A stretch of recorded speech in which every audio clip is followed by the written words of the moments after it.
Right, hello, welcome to another Retropower Uncut. And our beautiful new spacious workshop you'll find completely jam-packed with cars and junk because everything's been moved around because of the mezzanine we've been building.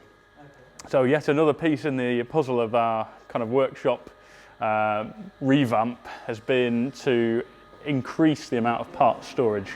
Now we had a load of these huge plastic pallet boxes which used to live in the body shop. They're all stacked up high, which had parts that were put in when we stripped cars down, but they weren't very convenient to just grab parts out of.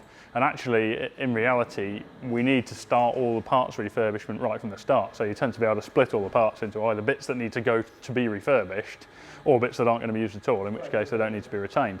So it's much more convenient to have the parts on shelves. And the only real part shelving we had is the shelves that are still remaining down the back of the workshop here.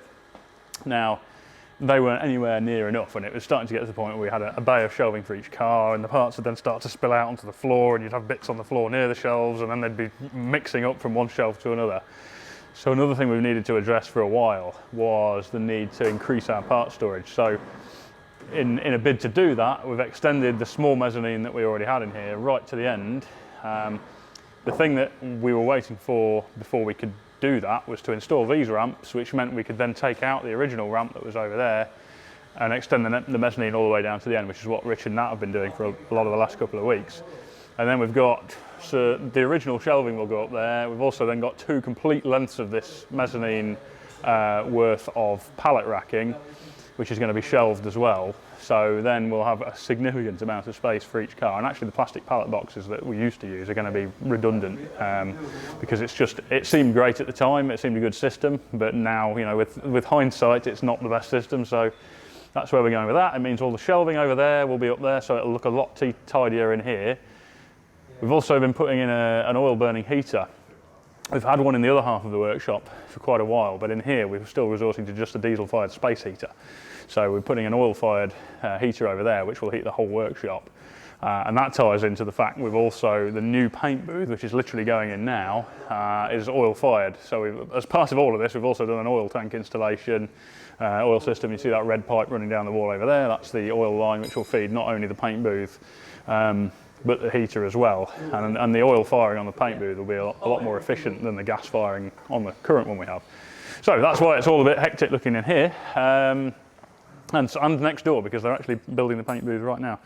So in terms of the cars, Utah, James last time was basically battling the window lift mechanisms, which continued to give him a considerable amount of grief. But he did get there in the end with those. And then moving on from that, he spent a bit of time in the engine bay. So we've got the airbox on. If you cast your minds back to the metalwork phase, and actually if you're sort of a newish to following this series, it's worth bearing in mind there is a playlist specifically on a build series for this car. So if you go to our playlist section and look at the Project Utah section, there's actually a differently styled or differently edited series covering specifically the build of this car. And if you watch that series early on in the metalwork, we made all the provision for this airbox, basically sculpted out this inner wing, and we made an aperture through the front here, which then allows us to link the airbox in with some refabricated metalwork behind here. These which used to house the horns on the original car are now air intakes. That one feeds up and into the heater unit. This one is split between feeding air to the radiator, but also splitting off and having a cold air feed straight to that airbox. So for the first time, James got that airbox on because we'd balanced the throttle bodies. That was the last step really holding that up. And then there's a little bezel plate we made that bolts into the area where the airbox passes through with a big rubber sheet gasket that's pinched behind it, which basically fills the gap between the airbox and the inner wing. So any road dirt and water doesn't come in around it, but it does allow a fair bit of movement of the engine. So that's done. Throttle cable, we're kind of ticking off jobs towards Rolling Road, which is now booked for a couple of weeks' time. So we wanted to make sure we were totally ready for that. So another job on that was a throttle cable, which we've actually used an X300 Jaguar throttle cable, but modified. It's an X300 pedal box, so it sort of made sense to see if a standard X300 cable would at least be something like the right dimensions. because obviously the pedal box end of that cable is all already the right design, the way it fits into the box and the way it attaches to the throttle pedal itself. And actually, as luck would have it, it was slightly too long. So we basically cut the end off the cable, shortened the outer. That fits fine into the Gen V throttle linkage there. And then we just cut the inner to length and put a solderless nipple, as they call it, on the end to attach it to the actual throttle linkage, and that's worked a treat. So that's in there now, another job ticked off. James has also been working on these front grills.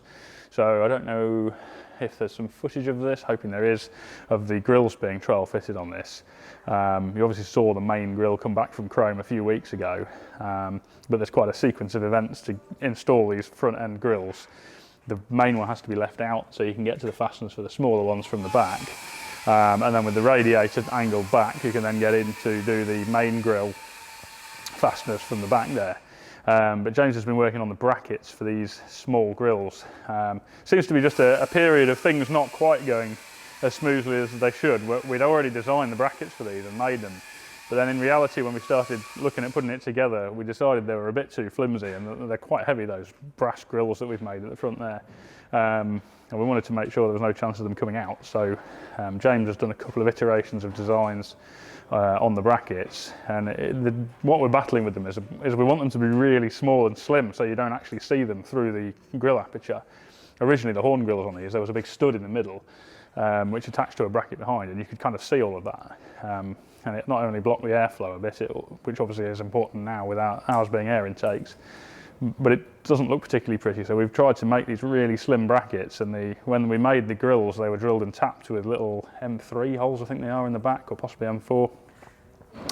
So we can do some really slim brackets, but it's just trying to design a bracket that's really slim, stays out of the line of sight when you're viewing through the grill, but also is substantial enough to make sure they stand the test of time. But yeah, he's got a bracket design now, which I'm happy with. They've been cut, they've been trialled, they've just got to be coated, and then they'll be ready to go in. And as soon as they're in, we can put the main grill in. Few little jobs to tackle underneath. We've got to put a lambda boss in on the exhaust, ready for the rolling road session, and we've got to finish the prop shaft cross member. What I'm most excited about imminently is the center console build, which we've been waiting for the engraving on the switch panel. There's various components that go together to make that.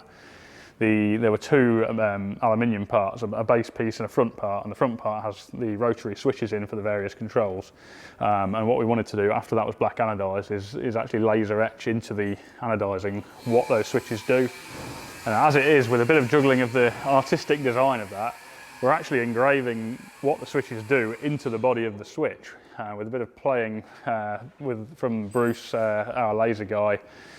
He's perfected some settings to actually laser engrave into the plastic of the switches without melting it excessively, and it works really well. And then you can infill it with white paint. So we're engraving into the switches what they do, and then on the panel behind will be the sort of position, so the on and off or whatever the relevant position is. So I'm really looking forward to having that back, which should be next week, because then we can crack on with all of the rest of that console. And that's kind of the keystone of the interior, which is left to really bring the whole look of it together. So that's basically where we're at with that. Next steps: center console, finishing the rest of the interior, and intertwined with that, getting the rest of this together and getting it down to rolling road for mapping. So I'm looking forward to showing the mapping on this, as I'm sure everybody else will be as well. Follow me this way. The other one we're going to talk about is the Chevette. So last time there was a whole load of progress on it, lots of ducks in a row, so to speak, so we were able to make quick progress. Slightly slower progress at the minute, mainly because we're actually waiting for the wiring loom, which kind of holds up a surprising sequence of jobs. So one of the things I need to do is get the dash away to be flocked. That's going to be just flocked in a black flock finish. Those who haven't seen that flocking process done, basically the part is sprayed with an epoxy adhesive, usually dyed the colour of the flocking, so that colours the substrate the right colour, so it'll be a black dyed adhesive in this case. And then you use an electrostatic gun, which has little fine fibres of nylon in it. It almost looks like little black dust at a glance, but it's little tiny long strands of nylon. And then they're electrostatically charged, so when they're sprayed just blown basically with air onto the dash. They all stand on end, and they're just literally, it's a load of little fibres standing on end on an epoxy adhesive, and that's what the flocked finish is. So we're sending that away to be done, but we're going to put some carbon fibre panels in the original aperture where the instruments used to be, and in that middle panel where I think there was a speaker.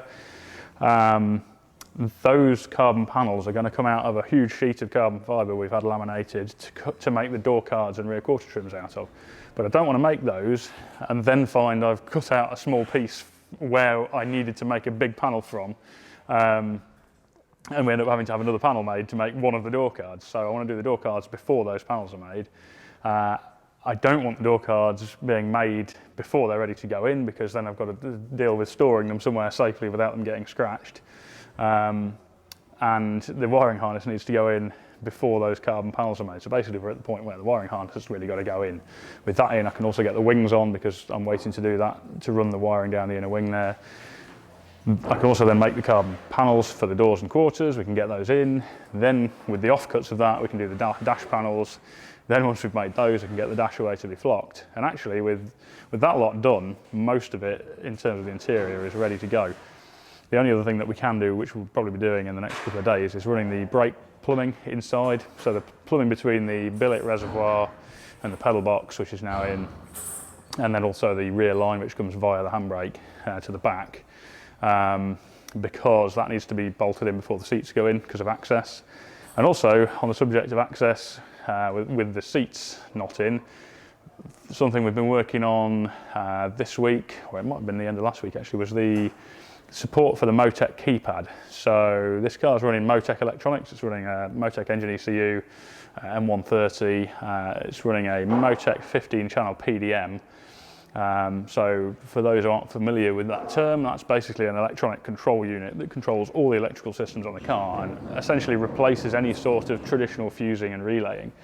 And that brings a lot of advantages. It makes things very flexible. It makes wiring, it allows the wiring to be extremely neat and tidy. It's extremely reliable because there's no, you don't have all the terminals and things that are associated with a fuse box or physical fuses failing and causing you problems. And one of the other benefits is you can control that PDM with a keypad, which is operates it via a CAN signal, and essentially means that the keypad's only attached to the PDM via 2 wires. So all of the functions of the car, all the electrical functions of the car, are transmitted from the control pad to the device that sends the signals, the electrical currents to the components on the car, just via a 2-wire connection. So that again makes the wiring extremely neat. So we wanted to get our 15-button Motec keypad positioned somewhere to hand, and when we were in the metalwork stage we decided that putting it over the handbrake master cylinder was going to be a really neat place, because it would partially hide the plumbing to the cylinder and neaten that whole area up a bit. So when we were at the metalwork stage, we put some threaded bosses in the side of the tunnel, with the plan being to then make a billet mount that came up off the sides of the tunnel and mounted the keypad on the top. So George, who you won't have seen before, he's our new guy. He's just started last week. He's basically a designer. A lot of his work is going to be CAD work, and so one of his early projects has been designing the supports for that Motec keypad.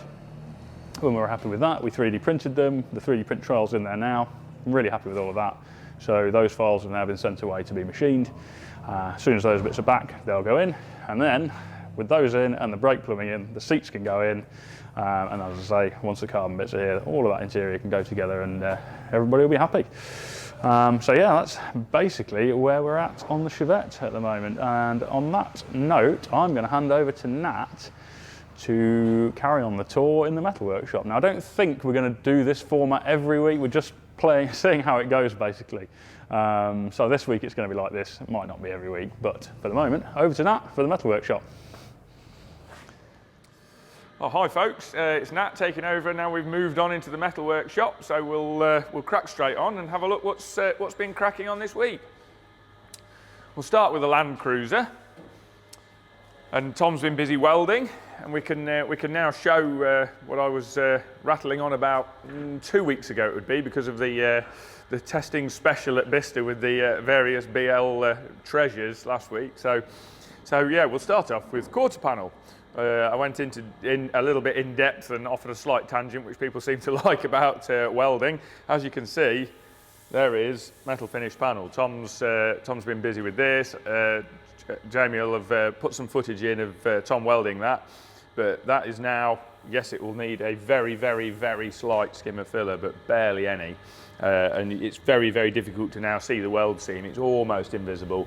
I don't think that's even been filed. I think that's just been tapped up and sanded. I might be wrong, you may have gone over it with a file, but I think it might have just been tapped up and sanded. As I covered last time, you'll see on the video, he's tacked it roughly every inch all the way along, tapped up every time. It's very slow, you have to do the tack, let the tack cool naturally, don't rush it, don't put airlines on it, don't mess about, just do the tack, let it cool down, get your hammer and dolly, tap it up so that the gap returns to the gap you set initially, then do your next tack. If you don't tap up each tack, the two pieces of metal will scissor together as each tack shrinks and overlap, and then you're in a terrible mess. So each tack, let it cool, tap it up, do your next one. Do that all the way along till you've got it all set, even gap all the way along, and then just weld it end to end. As it was, I think Tom stopped somewhere around here. For some reason, I can't remember, there was a reason why he'd stopped. I think he ran out of gas or something. There was something happened. So he'd done a stop. What he would have done is where he did the stop, he would have then tapped up the end of that stop to get that correct again, and then carried on with the rest of the weld. And that's what you have to do if you stop part way along. Let it all cool off, then tap up the end, or tap up that weld first, tap up the end, make sure it's all set back correct, and then do the next bit of weld. So ideally, you want to do the whole thing without stopping or without letting it cool down. If you do let it cool down, you have to sort out the bit you've stopped on before you carry on, unless you want to wobble where you did the stop-start.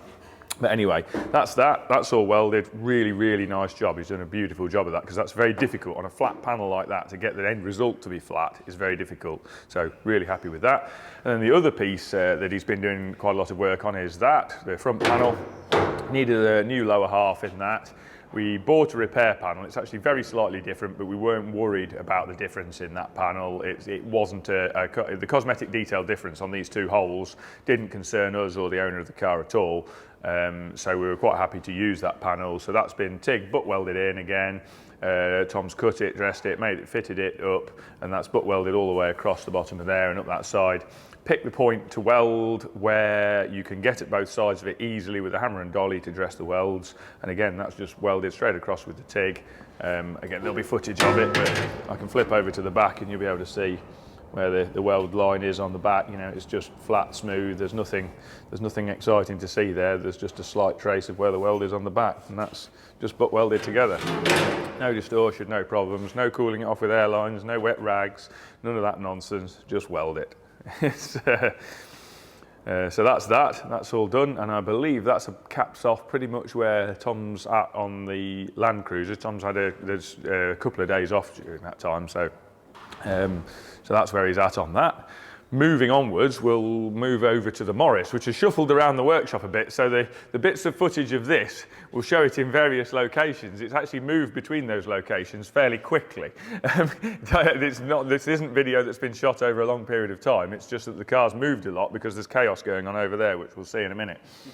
On this, Stu's actually going to go through a couple of things. First of all, though, I'll say Stu had the car on the rotisserie over there in front of our paint booth to finish the bulk. I think there's still one or two bits, but basically finish the bulk of the underside welding on the car, mainly finishing the TIG welds on the main chassis tubes that couldn't be done when it was on the jig, which I've talked about before, so I won't go on about, but he's finished all those TIG welds underneath the chassis. He's welded on a number of bosses underneath for mounting various things, for various pipe routings. He'd done some of them on a previous video, but he's now finished all of the bosses that needed welding on underneath. I think there may be one or two still tiny little bits of finishing off, but he's basically finished all the significant welding tasks underneath the car now. And then there were two quite tricky detail tasks to cover. The first one of which is the front panel area. These little mounts here, which hold the front panel to the wing support rail. And I'll hand over to Stu actually and let him tell you about that, because we've got Jamie's got a bit of footage of Stu telling it direct from the horse's mouth. So over to Stu. Well, this is the original end of the wing support panel, which we've got to remake because due to the modifications on the front, we eliminated the original wing mounting point, which was about here. So what I'm trying to do is recreate a new end to the panel with a bolt hole captive nut in there, so that will recreate the original mounting point, so we can actually bolt the wing back in its original place.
And the second area that also Stu will tell you about is in the door shuts. We had a bit of an issue. The Morris doors were never really designed to have wiring fed into them because they didn't need wiring fed into them originally. Now we do need to put wiring into them because we've now fitted electric windows, and that's quite challenging with the standard A-pillars.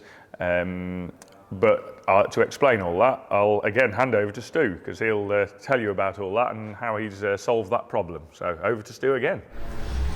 Yeah, basically, to get the wiring to go from the pillar through to the door, the gap between the pillar and the door is so close that we're going to have to recess that section there so we can get the fitting in for the wiring.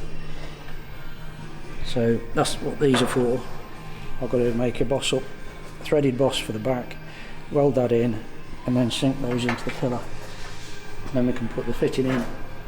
So then we'll take the tube for the wiring to go through to the door.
Right, and that pretty much caps off where we're at on the Morris this week. Stu's working on the rear end today. Stu's again been off for a couple of days. He's back today for a bit, but then he's actually away again next week. He's working on the rear end at the moment, finalising the drawings for the fuel tank. We've got a CAD model for the fuel tank. But he's going to just do the final tweaks on that drawing just to make sure that we know where everything fits and that there's no bits I've missed, because it's quite possible that drawing was done a long time ago, so it's quite possible something else has happened and fouled up what was going to fit where. So he's going to check that. He's going to work out the spare wheel mounting, because this is going to have a space saver spare wheel in it, an MX5 space saver spare wheel. So we need to work out the mounting for that, and again make sure that we've got room for that and the fuel tank together. We've done that, but we need to just verify it for the final time before we commit to actually getting the fuel tank made. Because that'll be fabricated by Concept Racing in aluminium. And he's also doing bracketing in the boot for trim panels and for wiring and those sort of things as well. So that's the next stages on this. So moving on from Morris, we'll wander around this way and into the zone of chaos. The zone of chaos. Hello, Stu. The zone of chaos is slightly less chaotic at the moment. It's slightly tidier than it was. The paint booth construction has started. The guys from usedspraybooths.co.uk are here erecting that at the moment.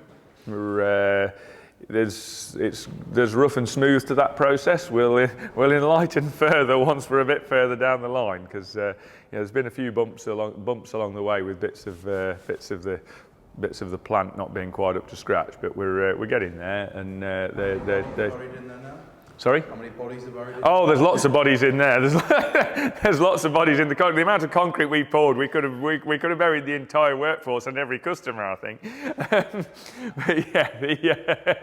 But yeah, they're cracking on with that. So hopefully in the next couple of weeks you'll be able to see this take shape a little bit. And this area become a bit more full. As you can see, I measured it, but it's always slightly worrying.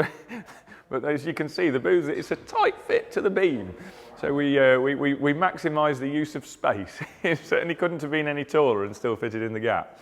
So yeah, we'll now have a little wander through over the trusty drawbridge and into the Castle of Gary. Oh, not really wobbly, yeah. I'm going to wander into here and have a quick look at the Camaro. Steve's been busy on this. Gaz has done some bits on this. Gaz has also been off a bit. We've got lots of holidays at the moment, so Gaz has been off a bit, and Gaz has been also doing lots of bits of finishing off on various other projects. And ooh, that was a funny noise. And dealing with various bits of the car that we can't mention. So, so the main focus for now will have been on the Camaro, which has been a bit of a battle. They always are, but it's getting there now. Lots of panel alignment issues, lots of panel alignment and realignment and rechecking and refitting. And one of the problems being, even though we've improved the location of all of the front end parts on the car, they're still quite variable in how they fit. So when you can fit them once, and then when you go to fit them the next time, even though you've improved how they all attach together, you still end up with a bit of a variation in where they are relative to each other, and variation in gaps. So a few challenges there, but we're getting through it. There's a little bit of work. Sorry? Yeah, brake. And, well, yeah. We've held fire for quite a while on this car, which has then meant that there's a lot of refreshing of memory on various bits of how everything goes together and exactly what gaps were set to and that side of things. But we're getting through it now. A little bit more work to do on the door to wing gaps both sides, but yeah, we're getting through the primary filler work and probably getting relatively close to a polyester stage, I would say. I think I'm looking inquisitively at Gaz, but I think we're getting fairly close to the polyester stage. There's various challenges before we get there, but we're getting relatively close to that now. So that's about where we're at with Camaro. So until next time, I shall see you all again. If you want a mug like mine, go have a look on the shop and buy one, and like and subscribe and all that good stuff, and see you all soon.